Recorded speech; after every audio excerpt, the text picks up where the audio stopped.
Hey, welcome back everyone. It is now July 15th of 2020. We are now pretty much midway through 2020, and next year of 2021 is really going to be a big year since it's going to be the real peak of the new Star Wars universe and all the new stories that will be introduced by Disney and Lucasfilm. This is Mike Zero. Make sure to subscribe if you are new to the channel for future Star Wars content.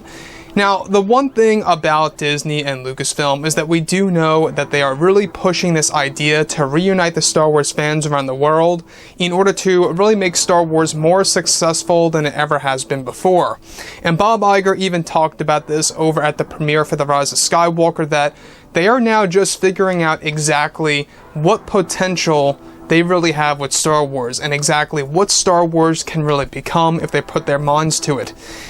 The first thought that pops into my head is that why couldn't they have had that mentality back in 2012, 2013, even 2014 at that, before the release of The Force Awakens?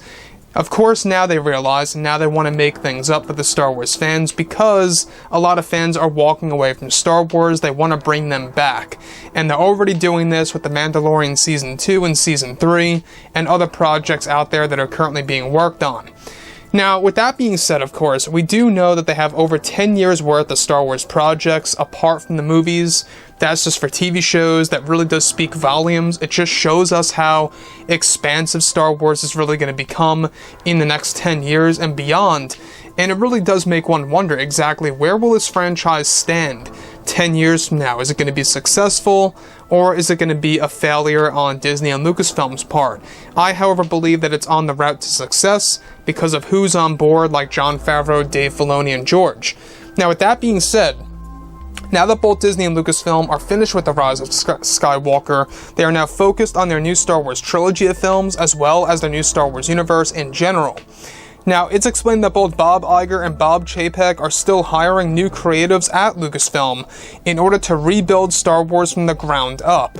It said that behind the scenes, many projects are currently in development, including the Leslie Headland Star Wars TV show that is said to star actress Brie Larson, where it's described that behind the scenes, Brie Larson is offended and very angry with the Star Wars community for already judging Leslie Headland's new Star Wars TV series, and how Leslie Headland will be hiring Ruby Rose from Batwoman in the new TV show.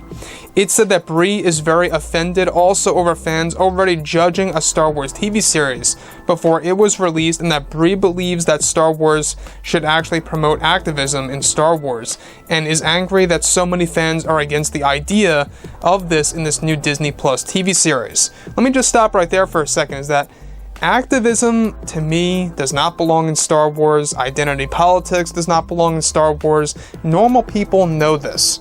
People just want a good story. They want good character development. They want a good Star Wars story. That's all. That's pretty much it. Now, not just that, but also Brie Larson is described to be against the vocal minority, as she calls it, the Star Wars fandom, and views them as toxic people who only want them, of course, to actually believe who works and who doesn't work for Star Wars and what the creator wants, and that Brie Larson is described to be working on ways to promote activism in Star Wars, and is so offended that fans won't accept that this needs to be in the mainstream media, such as movies and even television on Disney Plus. Once again, this is not a big surprise on Brie Larson's part, because we do know that she loves to support activism, she loves identity politics, she loves all these different agendas, and the fact that this is going to be thrown into Star Wars and how Brie Larson is very angry against the Star Wars fans, and she is very much offended over the Star Wars community for not accepting that, I think it just shows us that, obviously, it's not us that we are in the wrong, it's somebody like Brie Larson that's in the wrong. When you look at Star Wars, all the fans really want or wanted was a very good story that really respects characters and promotes character development in a proper way, where you can actually view it and actually enjoy it, where you're not actually coding it with other politics and activism and identity politics, you name it.